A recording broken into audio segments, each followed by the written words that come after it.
آج میں آپ کے ساتھ ایک خوبصورت ٹاپک کو ایک دلچسپ واقعے کے ساتھ بتاؤں گا۔ ترکی کے ایک مشہور شاعر نے اپنے مشہور مصور دوست سے خوشی پر ایک پینٹنگ بنانے کے لیے کہا یا درخواست کی۔ لہذا اس نے ایک ٹوٹے ہوئے بستر پر سکون سے سوئے ہوئے ایک خاندان کی پینٹنگ بنائی، جو کہ آپ کو تصویر میں دکھائی گئی ہے۔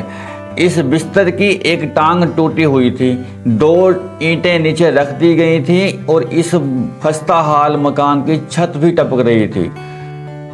اس گھر کا کتا بھی سکون سے اسی بیڈ پر سویا ہوا تھا۔ اس کی یہ تصویر امر ہو گئی۔ اس لافانی پینٹنگ کو گہرائی سے دیکھیں اور سوچیں کہ خوشی کیا ہوتی ہے۔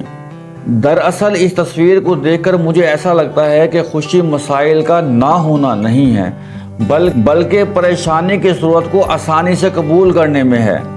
آپ کے پاس جو کچھ بھی ہے اس میں اچھائی دیکھنے کی کوشش کریں۔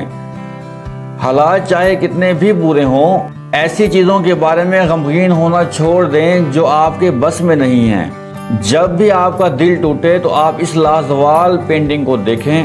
ہمیشہ مطمئن رہیں اور سکون سے سوئیں۔